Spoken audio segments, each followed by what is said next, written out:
Today's episode of the podcast boldly goes where it's never gone before. I'm talking to a mum. This is Teach Me to Dad. I'm Kurtis. This week I'm talking to Laura Smith, and I'm super thrilled about this. She's she runs her own podcast that she did for a bunch of years that she's not currently releasing, but a podcast called Unsung Stories, where she talks to Christian mums about motherhood, and I highly recommend it. It's very good. I listened to a bunch of it just as a dad and found it very encouraging. But she's a thoughtful person, a thoughtful parent. If you listen to last season, Leon, that's her husband.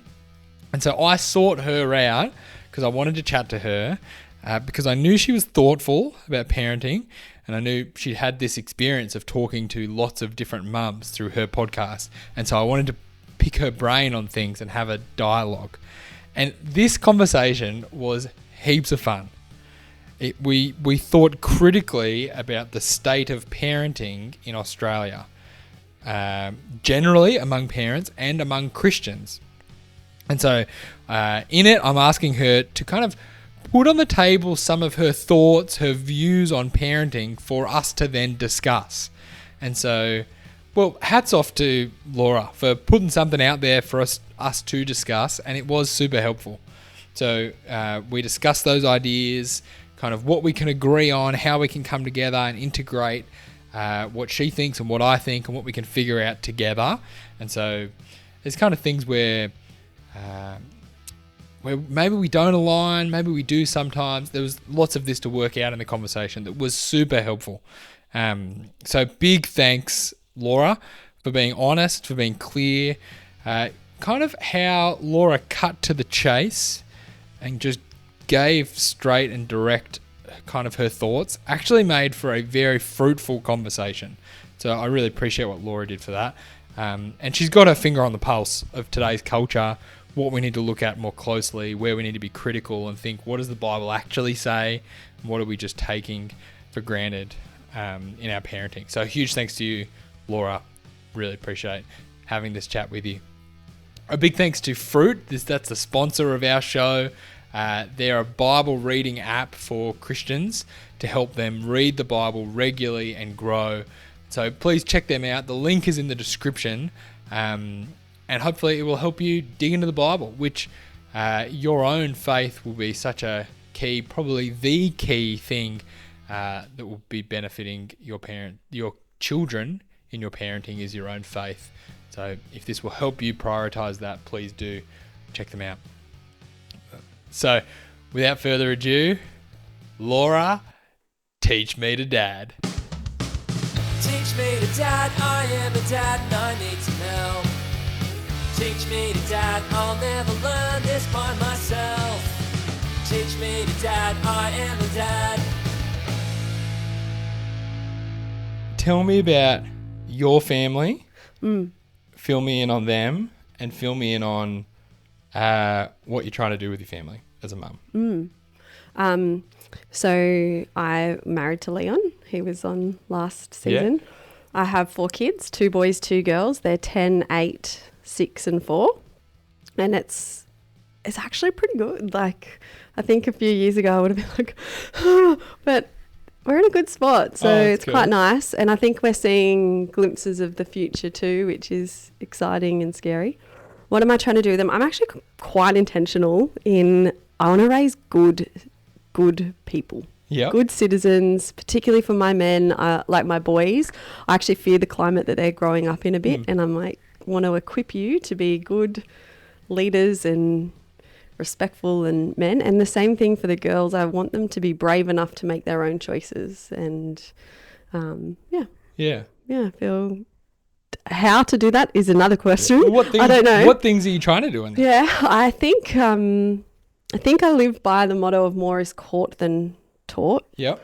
I would prefer to teach than model it. Yeah. So I think that's a lot of just taking every opportunity where you can. A lot of probably more working on me and Leon and I, and hoping that models good things to them.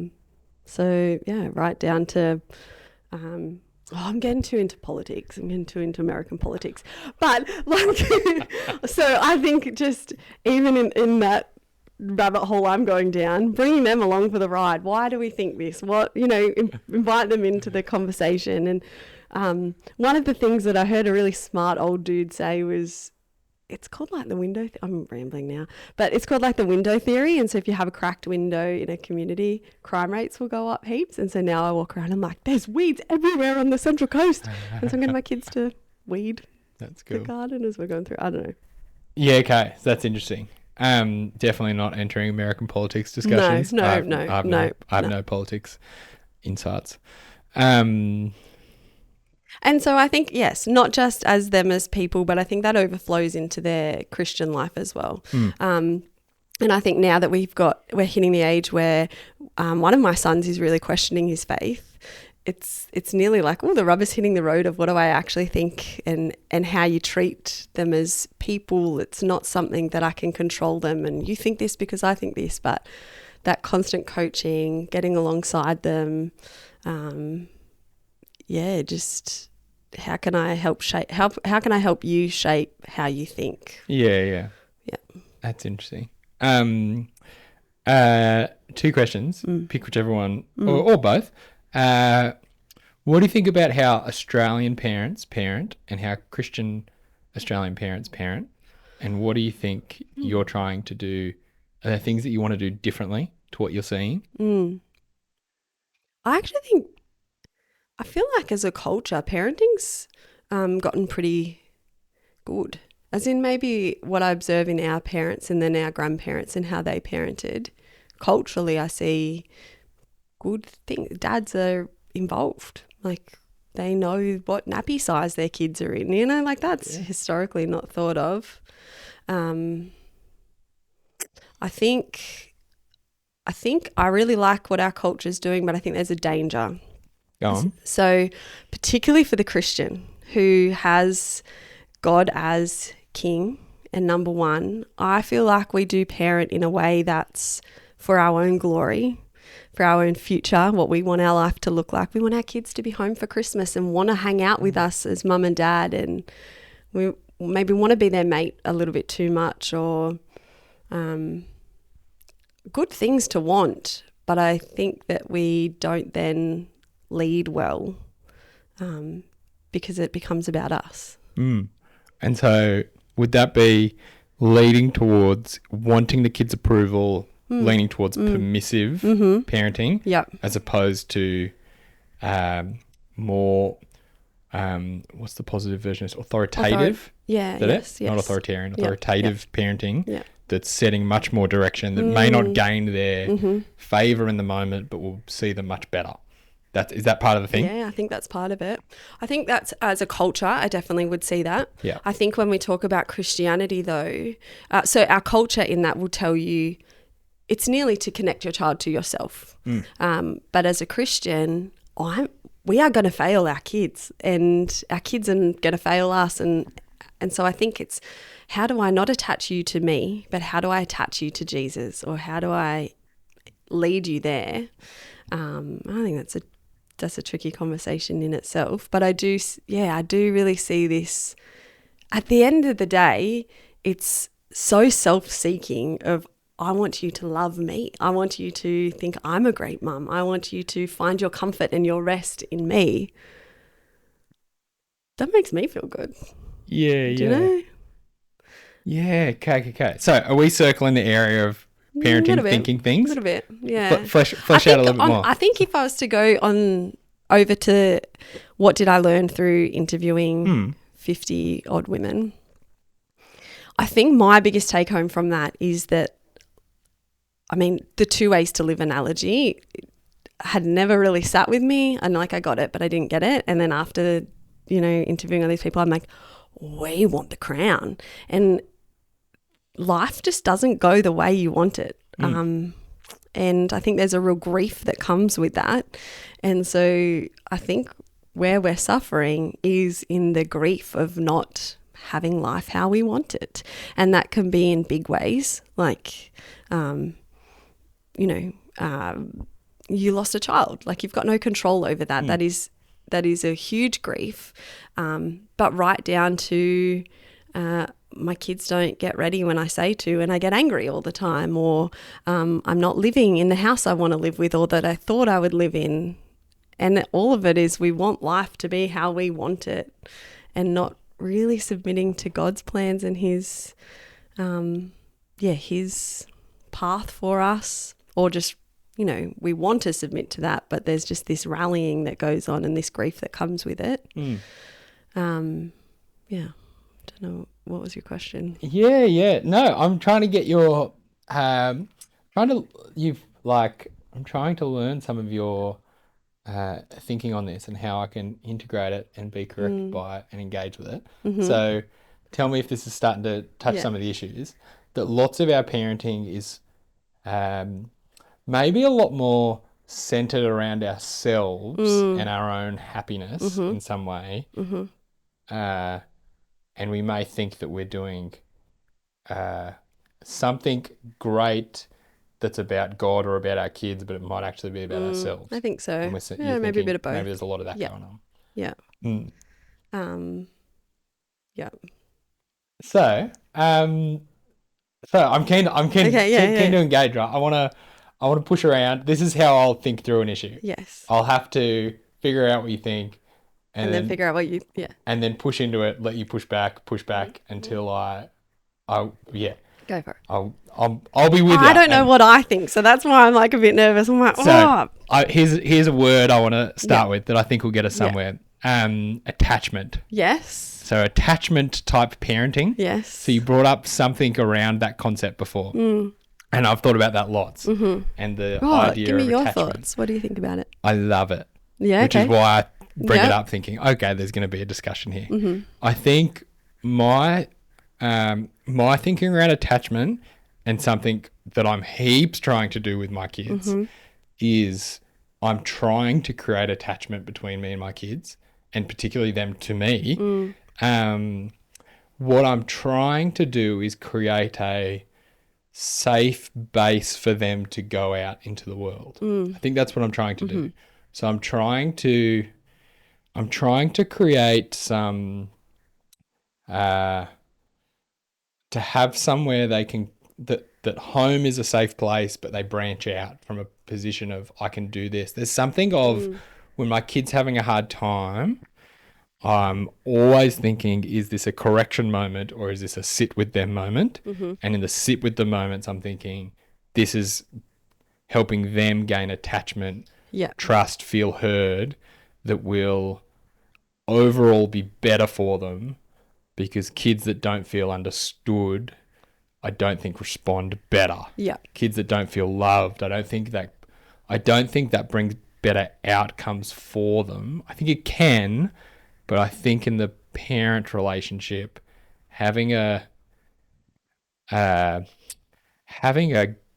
this, I don't know if this analogy is useful. Having a secure Garden of Eden helps them go out and subdue the world. Having a secure... Okay. I think you lost me there, but I think that I got what you're saying, because I totally agree. I actually dove deep in, like, it was years ago now, so don't ask me much. I do love attachment-based parenting and whole circle of security, all of that. Yeah. But I think there is the welcoming back part. I don't see we do a lot of sending out. And I think you're right. But I think short of like growing up in a hostile, there's always nuance and exception to the rule. But on the whole, I reckon for your kids, my kids who have a loving home, who are seeking to honour God, like they're going to have a good home. And yeah, I don't know. I think they're going to have it good. But what am I trying to say, Kurtis?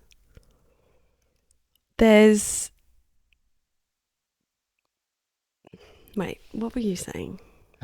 Sorry. I think that secure attachment and having the maybe healthiest relationship with their parents will have the best outcomes for them Yes. in life. Yes, I think it will be good, but I don't think that will necessarily guarantee good outcomes in them for life. So I think that's how fair. Yeah. how beautiful for them to have a safe haven to go back to. And I think if you grew up in a home where you didn't have that, I could see the importance of working hard and fostering that. I think where it just falls short in a lot of places for me, in that it feels like our culture will tell you that's what will help them have a happy life. And I think that's the point where I go, I disagree, because it's a great foundation to build resilience from, but you're going to build resilience from the hard things in life. So do you go and create an unhealthy home? No. But we can't stop bad things happening to them. And I would hate for my kids to want for me to fix it for them, rather than how can I equip you to become more emotionally resilient within yourself, or to own your own person. So I think I'm in a lot of ways with you, but let me keep pushing around, right? So I've just finished reading The Anxious Generation. Yes. Do you know that book, Jonathan Haidt? Yep. That was like circled around some of this stuff. Yeah. And it's that his big thing is we've overprotected kids in the real world. Yeah. Underprotected them in the online world. And Yep. so the kind of like, we need to be letting go, letting them like take risks, get hurt, these things. That's really big for them. I'm heaps down with that. And I'm heaps with you. I think we're overprotecting kids. We're trying to make everything perfect for kids, and it's not helping. So like, I'm totally with you. Yes. So like in our house, we're thinking, how can we send our kids out into the world away from us? Plenty. Yes. But when it comes to at home, I think this is where I think that I don't know if resilience, look, this is maybe a bit of an oversimplification. I don't think resilience is built, maybe this is too strong, in the home. I think that if a kid cops a negative relationship with their parent, and I mean negative, unhealthy, not just unpleasant, I don't think that builds resilience. I think that builds something into a kid that they will still experience in their 30s. But I think if a kid has a secure place at home, and they go out into school and they get punched in the face at school, and they come home to the safe place and can work through it, that's when you grow from it and don't just get traumatized and weakened by it. Like, there's something about, I can't see the downfall of the kid feeling more known, more heard, more cared about, more loved, like all those things in the home. I'm going, the most of that, the better, to no loss. For sure. And I think I would not ever say just toughen them up and ignore them. Like, no, not at all. And I think particularly as a Christian, who are we to be following? We have to be following Jesus and God, and be modeling all of those beautiful characteristics of love. Do I think that you said will that be? I do. You said something about resilience. I said at one point I don't think resilience is built in the home. Is that it? Yeah, I think I would disagree with that as well, though. Yeah. So do I think we go and create traumatic homes? No. However, people will grow up in a traumatic home and it will build incredible resilience and great character in people. Do I have empathy and sadness and wish it was a different way? Of course.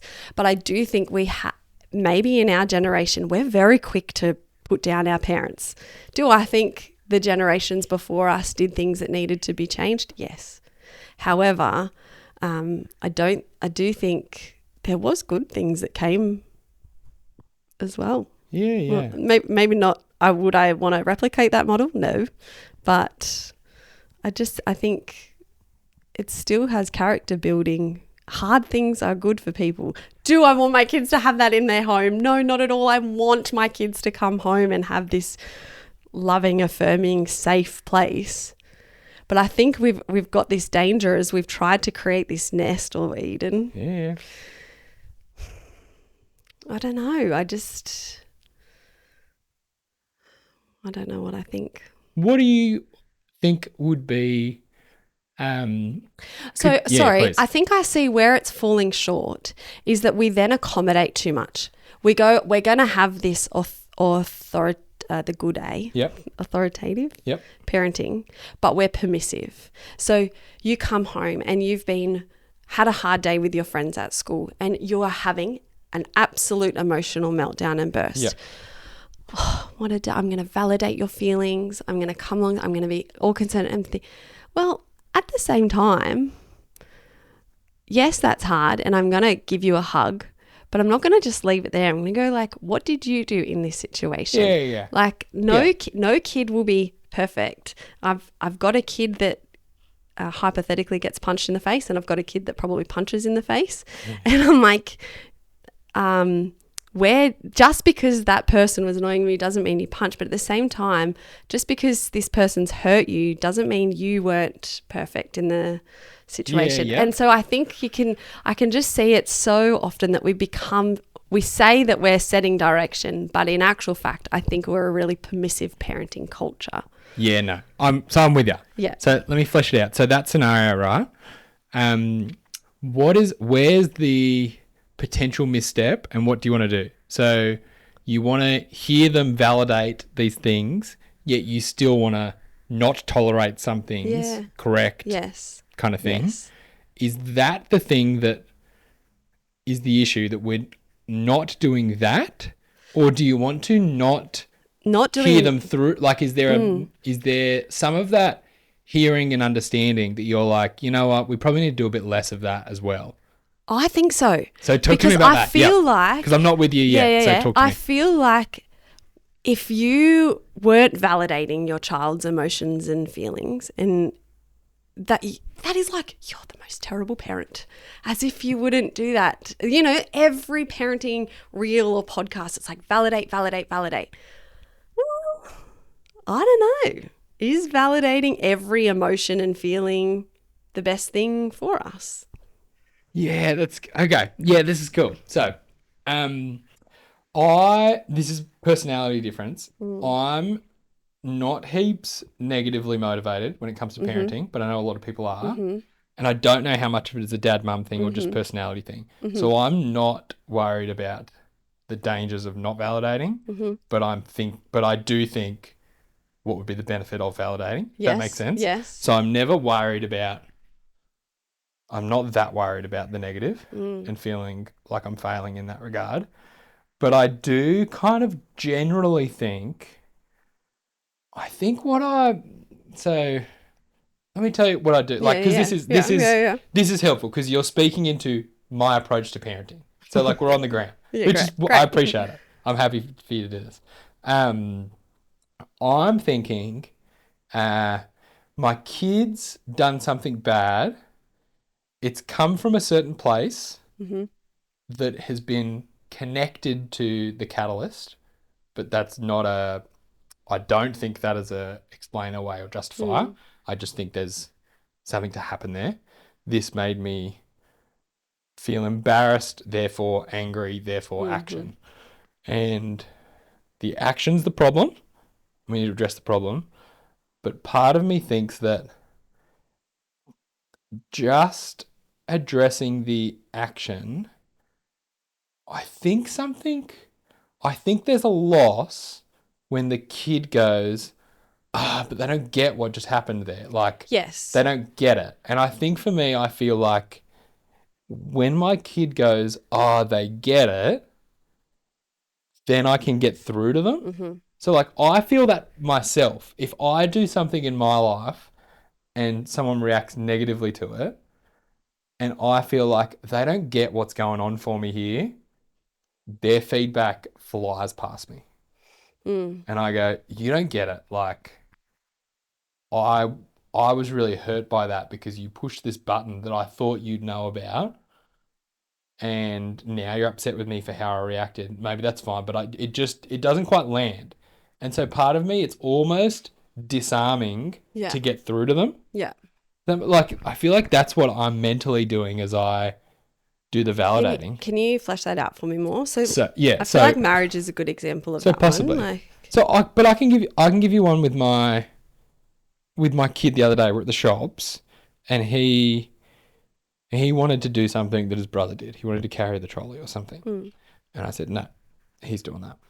And he had a big whinge on the ground that was like a crying. It wasn't quite a tantrum, but it was clearly a crying to get his way type of crying. It was a purposeful cry. yeah, yes. You know what I Manipul. Yes, but I was going to say that too. It was a manipulative cry. And I had to talk to him after, and it was like, mate, I know you're upset about this. Kind of like, let's deal with all that. You got it. Anything else you need to say there? But here's where it hits. Like, you were crying to get me to do something, and I'm not accepting that. And I won't. And I won't respond to that. That's not how this works. If you're sad, I'll sit with you. If you're sad to get me to change something, nah, mate. But like, part of me's going, until I validate something, the kid's going to go, oh, dad's not caring that I'm crying. And next time I think he'll just cry louder. You know what I mean? Yeah. Like, I think I think kids cry because they go, I'm not being heard. Let me cry even louder. And I'm going, mate, I'm hearing you. I hear you're telling me you're sad. Got it. Clocked it. We're all aware. Cool. The behaviour's not going to fly. And I almost have to do stage 1 to get to stage 2. I think I see how it works. Like, I would do a hybrid of that with my own kids. I think maybe in the little years it's a little bit different when they don't even understand their emotions most of the time. You're actually explaining to them. Yes, like you're helping them identify what's going on. But I just kind of go, is there not a point where you need to obey? So like, we don't hear that anymore. And then I go, as Christians, like, we have to obey God. I think we live in this culture that just wants understanding. Yeah. Like, it's quite a privilege that we can understand things and how things work. And if it doesn't make sense, then I'm not going to do it. But there does get to the point where you may not understand, but you do just have to obey. And so I think that's where having that healthy nest is good, in that I would hope that my kids go, I know mum's for my good. I might not understand right now, but I'm going to trust her anyway. Yeah. Or submit to her as my mum.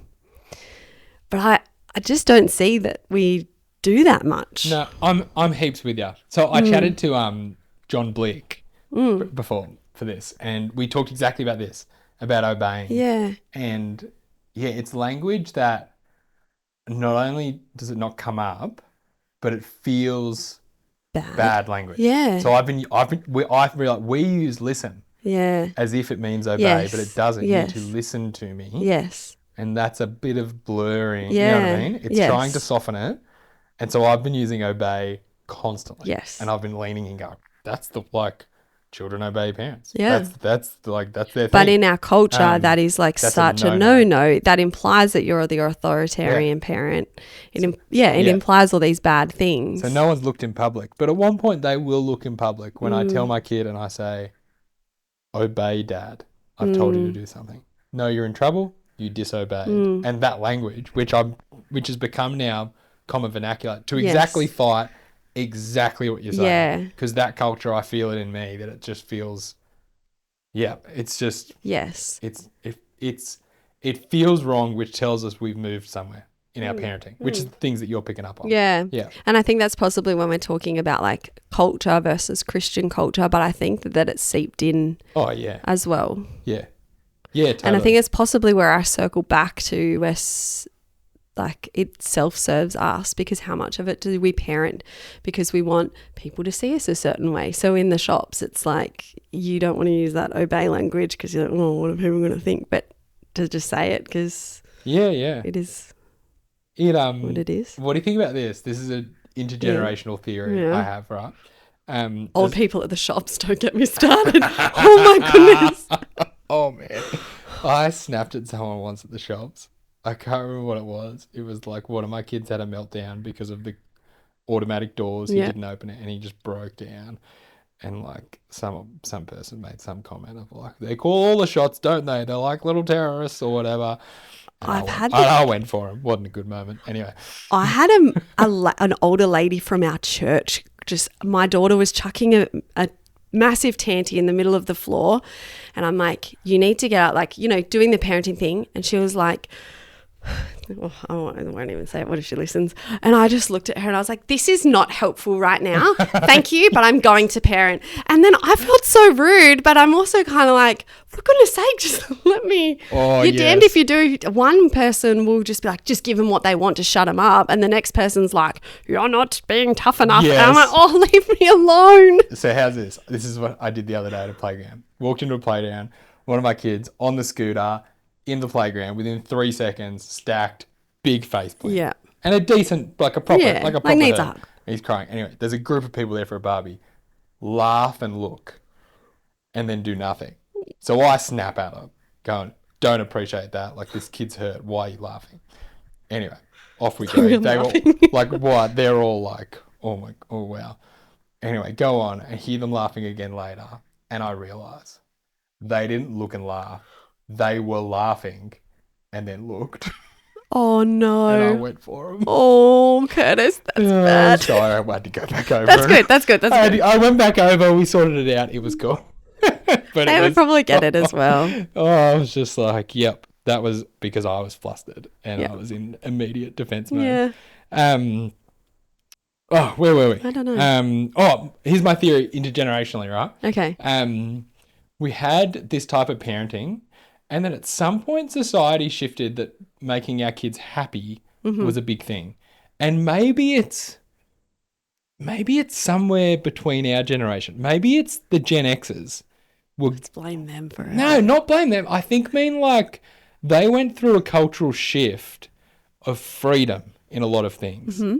And so like I feel like what that led to is like I remember in high school a high number of parents happy, almost encouraging their kids to go enjoy as many experiences as you can. Mm. And like it was a push to kind of try different drugs and go traveling and being happy. And short-term happiness was part of the goal of life. And I think they're the parents now. And they want their kids to be when's Gen happy. X? Is that like the... Well, it's kind of in the middle. Maybe Gen X is not quite right. Gen X is... They're all... That'd be like 40? Yeah, 40, 45 maybe. So maybe it's a bit above then. I don't know. But there's some change that's happened that I think a lot of people, their goal is for their kid to be happy, and that naturally tilts to short-term happy. Mm. And that's where a lot of I think we've happens. Totally lost perspective of long-term happiness. Yeah. Because, like, that is the classic answer. Like, what do I want from life? I want to be happy. What do I want for my kids in life? I want them to be happy. And so I was having this conversation with someone on the weekend, not a Christian, quite anti-Christianity, to be honest. And so I said, but surely you can't mean happiness all the time. No, I don't mean happiness all the time. I mean contentment. I was like, but how do you have contentment all the time? Yeah. And we never really finished the conversation, but like, life is going to be really hard a lot of the time, and you're not going to get it how you want it a lot of the time. Like, I think our culture would say, do whatever it takes to get that, whether that's leave your wife or leave your kids or leave your job, whatever it is. Yeah. Oh. Yeah. So do you reckon, so here's where I'm just thinking, like, what are some of the Christian things that set up and safeguard a parenting thing? On the one hand, tell me how what fits in this, what's missing, what you tweak. Mm-hmm. You've got the kind of father God is, shapes a little bit the type of parent we are. There's a love for his children and a tenderness and a there and an understanding and all of that kind of warmth, intimacy, father thing. There's a father that disciplines, that's very much there, and a father that has very high expectations for his children. He's got empathy, he wants to help, but he wants them to be holy, to be sanctified. And in a sense, is forgiving, but doesn't just tolerate the wrong thing and doesn't just give in to our whim for our happiness. He's got much bigger view of that. Like some of that, I imagine, shapes some of our parenting. That there's something of this attachment thing that we're loving. We want them to, feel known and accepted because we want to model something of that in how we love our kids. But there's very clear aims that we have for them, like God has for them, for their character and development. And happiness is a byproduct in a way. And so that starts to shape some of these things, and maybe we've way over focused. I think we're way just doing the love in quote marks, as if that's just the only sense of what love is, overemphasizing that.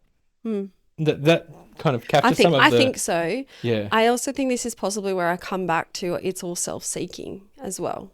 Because you're a dad who cares so intentionally about the good of your kids and how do I parent for their sake. But I think I feel like we do whatever's easy culturally. We do whatever's easiest for us at the end of the day. Yeah, not necessarily what's in the best interest of the kid. No, I don't know if I buy it. Oh, I'm pretty sold on it. I feel like, I don't know. I feel like I see it in so much, right down to the 2-year-old chucking a tantrum and just not dealing with it because it's easier to walk on eggshells around, like it's easier not to rock the boat rather than stand up to them to do something. But I do feel like we, as a culture, choose our own happiness even over our kids. So let me play this out, right? Yeah. This is good. Like, I think that permissive parenting is not selfish, it's stupid because it's going to come back to bite you. Yes. Even if I was being selfish, I'd play a long game. Yes. You know what I mean? Yes. I feel it's short-sighted. Maybe that's still where I'm... I feel like it is short-sighted. You know what I think that's where I'm going, but you're like intentional in your parenting style. Take away your parenting style and go like, how do I look after my family? This is different. How many mums go to work because it's easier to go to work than to stay home and look after your kids? You can argue it. You can argue it. Not you. Out of the loop. People can argue it all they want. That I've spent $100,000 on my degree. I'm paying my HECS debt. Yeah. Interest rates are and I get it. Like I get there's a crunch, but I'm so convinced that so much of it is I get fulfillment out of my career. I get to go and achieve something. And people say it now, Kurtis. I was reading it's called like The Essence of Feminism or something like that.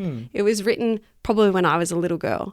And in it was arguing how you can have, like, a woman should be able to choose whether or not they go to work or not. Now you read the books and it's like they openly say or listen to the podcast, I don't want to, it's so hard, I want to go to work. Yeah. And I'm like, I feel like that's so much part of it. At the end of it, I still feel like we choose ourselves. So okay. Look, I'm with you. So let me with you and let me see if I can see if this tweaks anything. At all times in history, people are naturally selfish. Yeah. And so in that sense, parents are not uniquely selfish today. So like, let me give you the thing, and you come back. Yep. That's fine. But so like, let me give you another example. In a society where kids are, you've got an agricultural society where kids are working the farm at a young age. Feels like, in a lot of ways, hits a lot of ideals for parenting, and there's responsibility and independence and investing in the kid. And they probably did it because they needed someone to help work the farm when they were 18. And it wasn't short term, it was long term, but it was still connected, and you could call that selfish. And the parents who at some point tilted towards a short-term attentiveness to their kids, maybe they were reacting to something and trying to be less selfish. So like... I've lost you. So Sorry. I think that maybe this is to give a positive side of the shift. I think that a shift in parenting has happened to try to be more attentive to the kids that may have put kids more in the driver's seat for families, and they shape how things run a lot more. Mm-hmm. But parenting has shifted to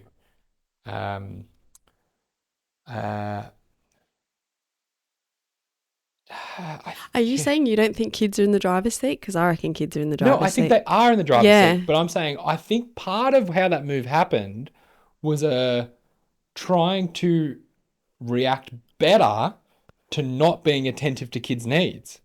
And so I think part of that... Yes, so you grew up in the turnkey generation. Mum and dad left. I Yes. was out on the street hanging yep. out. Bad things happened. I'm not going to do that. I'm going to be at home or I'm going to give my kids every opportunity to succeed. I'm going to be involved in their life. That's exactly not right. going to just go down to... Yeah. So I can see how that shift was made. Yes. Not just selfishly. Yes. But a reaction that comes out of that is a permissive parenting that's so attentive to their kids that it doesn't want to cause distress to their kids, that it gives their immediate needs. Yeah. And so it's just a new expression of selfishness. You know what I mean? Yeah. I get that. Think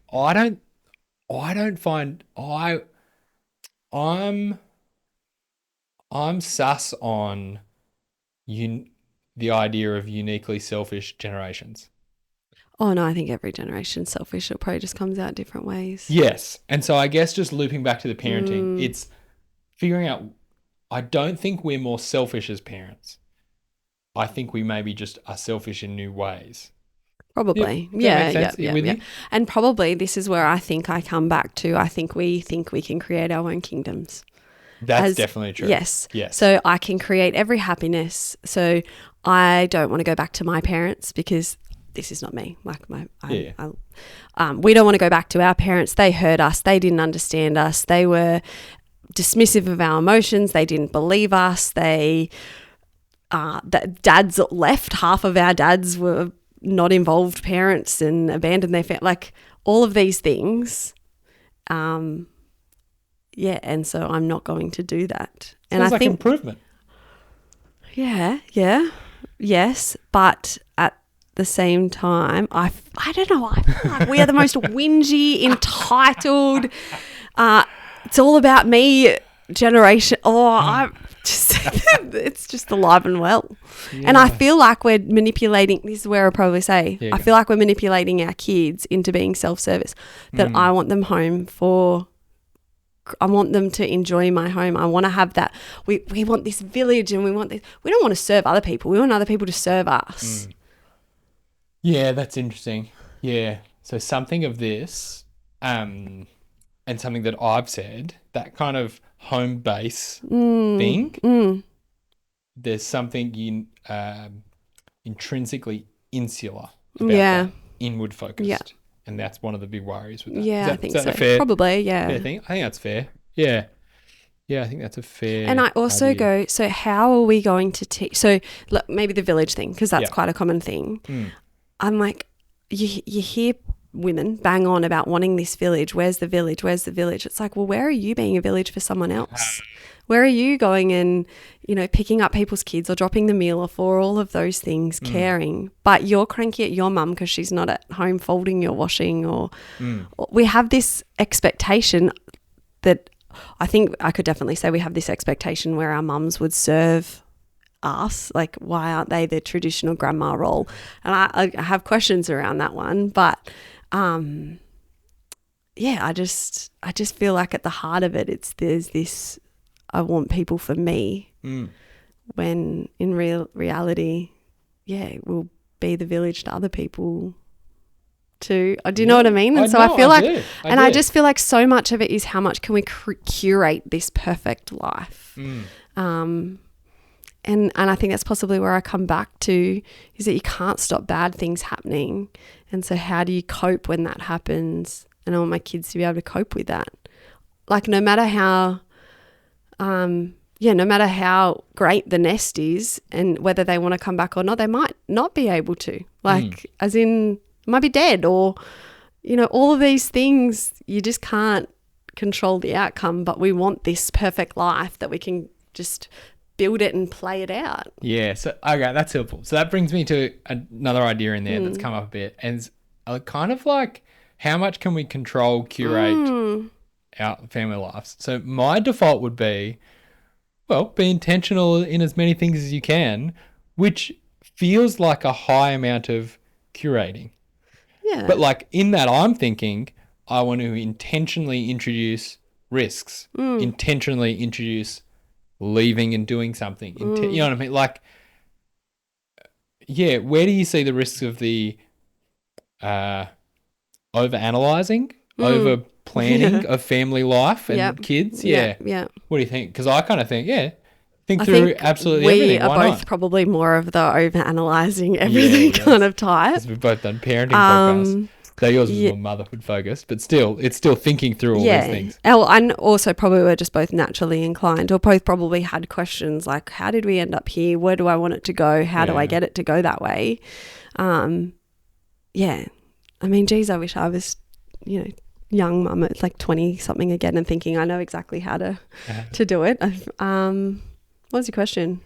Do we do it too much? Do we curate too much? Yeah.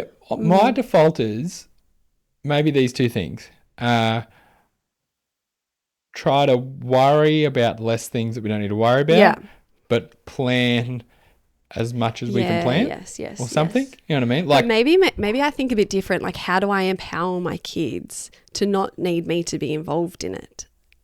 Yeah, that sounds like a lot of planning in my mind. Yeah, well, yeah. So is that doing things I think like plan for that? Yeah. So,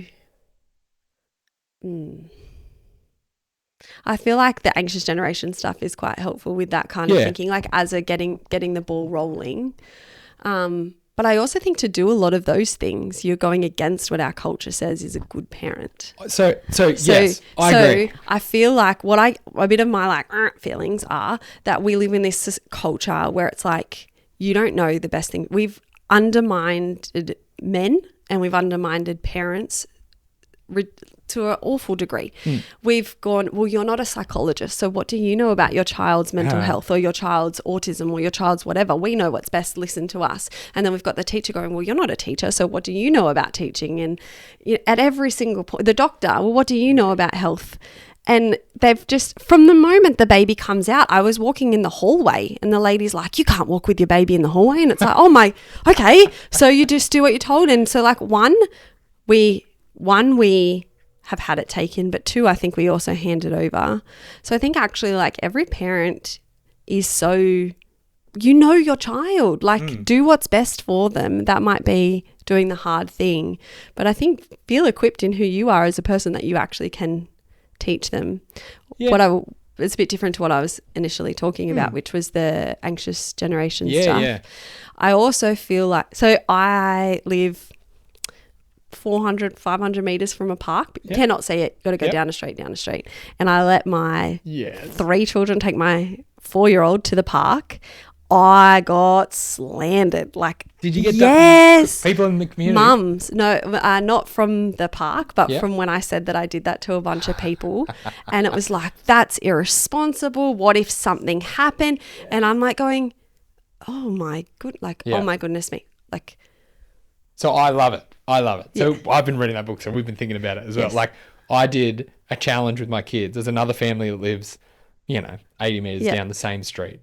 And so I sent my kids, who's, 6-year-old, 4-year-old, and sent them by themselves to go there, knock on the door, say hello, one at a time. And it was like a challenge. Yeah. And it felt exactly that. And it felt like, oh, this is hectic. Yeah. And they both were thrilled. Yes. I could see on both their faces as they came back, they had a renewed confidence in their ability to do things. And isn't it beautiful? But don't we strip that from them? Yeah. And so there's great things. Yeah. Giving your kids choice. What do you want for dinner? This or that? No, I feel like we strip this power from our kids rather than and give them too much power at the same time. So we don't give them opportunity, but we also, it's too much. You need to know in the little things, Mum's got you. I can decide what you have for dinner and you might not like it and we'll deal with the tantrums and all of that. But not that you get to decide what you eat every single night and we'll have a meltdown and all of those things. But when the rubber hits the road, they need to be able to know, I can relax. Mum or dad, have me. Yeah. And we don't do that anymore. We don't. Yes. Yeah. So he's back to the kind of control curating, right? Yeah. I think there's a type of control and curating we have to do because that's our default and that's the culture we swim in. So I think the parents I know that aren't putting any thought into parenting, they're just running on instinct. They're all just making their kid happy at every point. And I'm thinking, I'm reading like Jonathan Haidt and going, I need to intentionally introduce Hard risk things. and independence, hard things, challenges. Yes. And so I'm curating, but in a different kind of way. Yeah. You know what I mean? I'm doing exactly like this, hearing these things that's in our culture that's off and going, oh, yeah, that's exactly how I think by default. All right, cool. How am I going to fight this? You know what I mean? So like Yanni the other day dropped one of our kids off at school and was thinking exactly this, and it was awesome. And it was the norm for his kindy age is walk them up to the classroom. And she said, mate, do you want to walk up by yourself today? And he was like, I'm a bit scared. She's like, do you want to do it? And he's like, I can do it.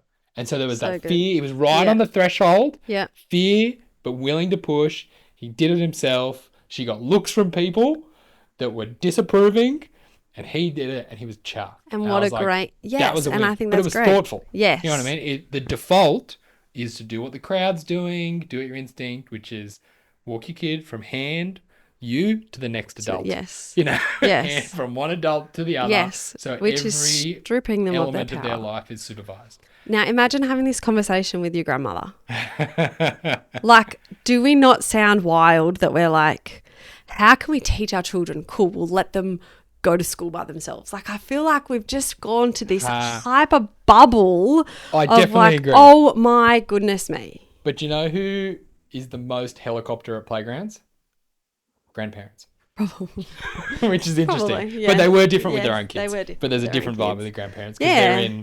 Because they, and maybe there's a different thought between grandparents, but they maybe are fine to play the short-term happiness game. Maybe they've earned that Yeah, I status. don't know. Or should they be involved? There'd be a good Maybe it question there depends for on grandparents. But see, they're Yeah. also the ones that are there. Like, they're the ones that we want to be. Yeah. I don't know. Nah, this is helpful. I'm with you. Like, I'm with you. Yeah. Yeah. I feel like I can come meet you in these things. I don't know. What do you think? Any other thoughts around this? My only when you gave me questions, it was talking about like what can dads do to help mums. I just was another train that I get down is I feel like men are just totally stripped. Parents are stripped, but men particularly are just so downtrodden by our society. And so I'm like, how do we build up this generation of men to lead well? I think even wives strip that from their husbands in being able to lead their families. Like, I don't see that in your marriage, but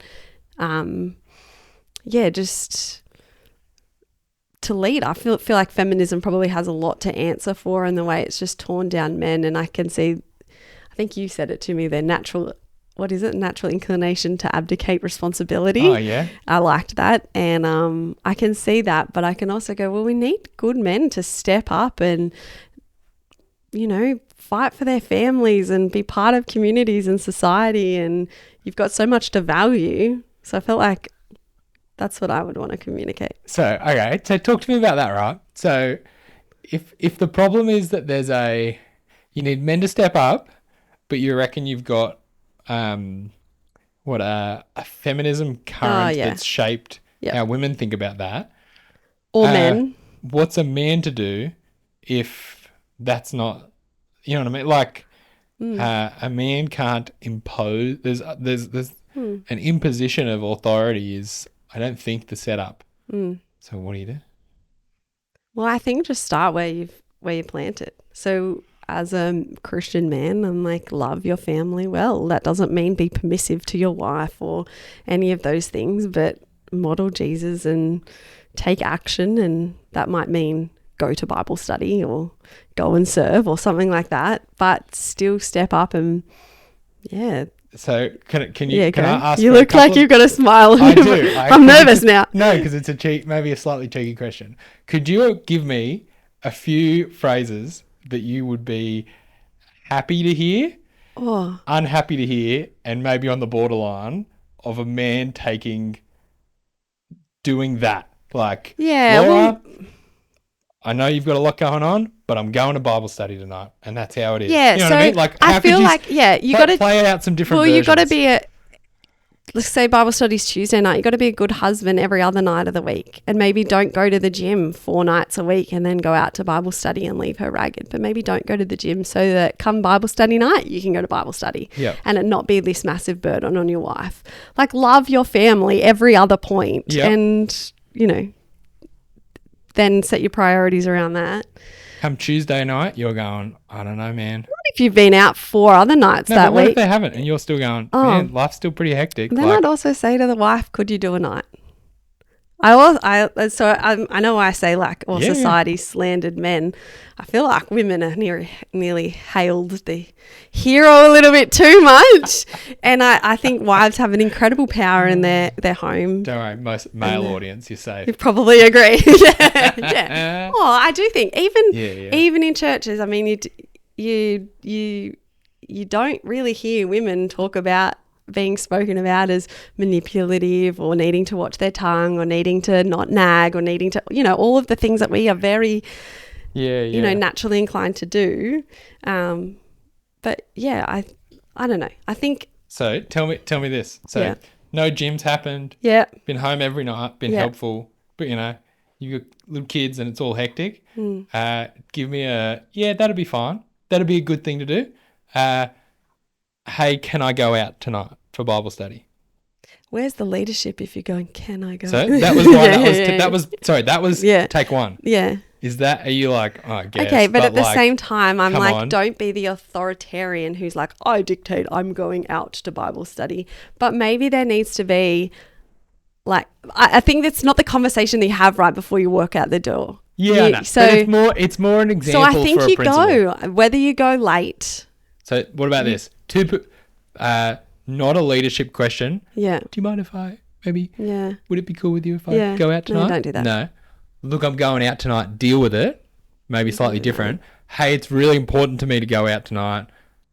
I really would love to do this. How's your day? Could we make that work or something? That's more living in the realm that we're talking. And ask it at 4 o'clock. Considerate authority or something. You know what I mean? Ask it earlier in the day. Yeah. How's your day tracking? Are you falling apart? I mean, when they're little, are they falling apart? Can we just have cheese toasties to get them into bed early so I can help you pack up the kitchen? What could I do to help? What can I do to go help make this happen? But also, I feel like if you're, as a couple, your priorities aligned and you know that this is a priority for both of us, she would probably already be on board with that as well. Do you know what I mean? No, I do. I feel like even that leadership comes out not so much even as you're walking out the door. I feel like right down to, does your wife go back to work a few days a week or not? Lead in a way that goes, well, yeah, like we really need money and we really want a different house, or we really want to send our kid here, all of those things. But more importantly, I want you to be in a Bible study and to go to the women's group. So maybe we don't have as much money because you won't work that day or something like that. Like, I feel like, isn't that beautiful leadership with the... Yeah. I don't know. I don't want to be prescriptive either. Like, every family's different. So... Yeah. But I just think... is leadership how you talk to someone when you're going out the door? No, not necessarily, but maybe the same way that the kid needs to know mum's got me. It's nearly the same way as like, okay, as a wife, I know my husband's got me and he's got my good in mind. And when you're living out that way. Yes. So this is actually quite similar. Like there's some similarities where there's kind of the attachment and direction and leadership. There's the kind of leadership without the care is just authoritarian and we hate it. But my husband knows me, he cares about me, he's for me, and he's setting direction for our house or something. That's a different kind of leadership. And both those things. Yeah. Whereas if it's all about care and no direction, that dude never goes to Bible study. Yeah. He's just always helping. What But- will keep you happy in this moment? It's he's That's thinking short-term. short-term, short-sighted Yes. family life. Yes. That's Yes. fascinating, that same dynamic. Yeah. Yeah. And I think maybe that where the nest kind of analogy is, I think maybe so if you have a healthy marriage and you've got the foundation set right, you can rest in knowing that he's for my good and those kind of things. Same as the kids. If they know this is a safe place for me, it's easier to trust Yes. this is for my good. I think that's possibly more. Yeah, what I'm trying I've to say. always thought about when it comes to like making decisions and where that comes out, I always think I need to show that I'm willing to sacrifice my preference lots before I can expect someone to trust me that I'm doing something for the good of our family. You know what I mean? There's a sense of if it's just always my opinion wins, it's hard to gain that trust that I'm like, Yeah. well, I need to show that I'm willing to listen, sacrifice, think about you, which hopefully builds enough trust in the bank for the time when I go, I really would love it if you'd just back me on this one. I really think I'm trying to do what's best for the family. You know, it's something of that. But then does it matter how they respond then? Because there is a point where it's like, I don't know, I do it to God all the time. Like he obviously knows what's best and I'm constantly having a whinge back to him. And he's not even involving me in the decision-making process. Like, do you know what I mean? Like this is just what's... For me, it does. I think I have but I'm not going anywhere without the okay. What?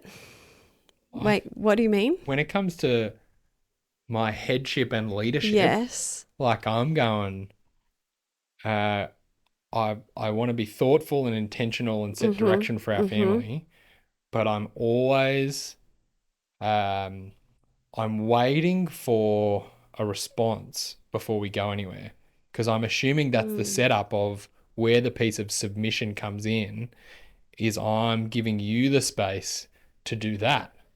Otherwise, there's no submitting to husband if the husband just makes the call. Sorry, I'm talking does about the call. kids. Sorry, I was back to talking gotcha. about kids. We're talking about kids. Yeah, Sorry, yeah. no, I'm not No, waiting I on don't. kids. Yeah, I'm not waiting. yeah. There's something different in obedience and submission that I'm like, no, Yeah, you're doing it. yes. If you don't do it, like, if you don't obey, now we're in the realm of we've done the wrong thing. Discipline. Don't have that approach with my wife. Don't discipline her. I wouldn't recommend I do not have a disciplining her. discipline approach, and she does not with me, and that is wonderful. Yeah, that's great. Yeah. Great, good. I was like, no what? discipline Gotcha. approach. Yep. Cool. Okay, that's helpful.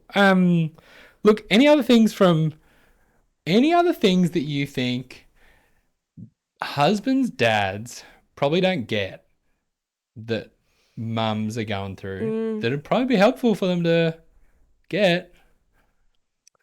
I don't know. Like everyone is so different. I feel like, I mean, there's a huge I don't want to say identity, but kind of identity. There's a huge internal crisis that nearly happens in motherhood. But I feel like if you're a dad living with your wife intentionally, you'd probably pick up on that. I think maybe it's lonely. So to, be a friend still, take her out on a date, be a friend, help Shove her. her out to go hang out with her friends as much as you can. Don't let motherhood swallow her. I think that's something that I've appreciated about my husband. But again, I don't want to be prescriptive. Other people might be different. But that's helpful. to go, how can you be you outside the kids? I saw a post recently where they have, no matter what's going on, they've got prison rights still. So you get to shower, eat and exercise for 60 minutes. I'm like, I really like that. Like particularly when you're in those early years, still have prison rights. That's funny. But yeah, give them time to not just be, at home or, Good. But I think that goes both ways. Yeah. Heaps good. I really appreciated Laura's approach to this conversation. Honest enough that draws out the issues for us. Thoughtful enough to have real helpful things to say. Patient enough to be able to wrestle them through with me. Heaps of good stuff. Hope you found it helpful. Reach out with your thoughts. Hit us up on the Instagram. Website's in the description of the podcast. And check out her podcast, Unsung Stories. Hit the backlog on those. Send it to your wife if you're married, or go through them yourself. Should let you know while I've got your podcast this Friday, mainly because what I wanted to talk to Laura with kind of blended through in this conversation. So Monday for some rad dads. Till next time.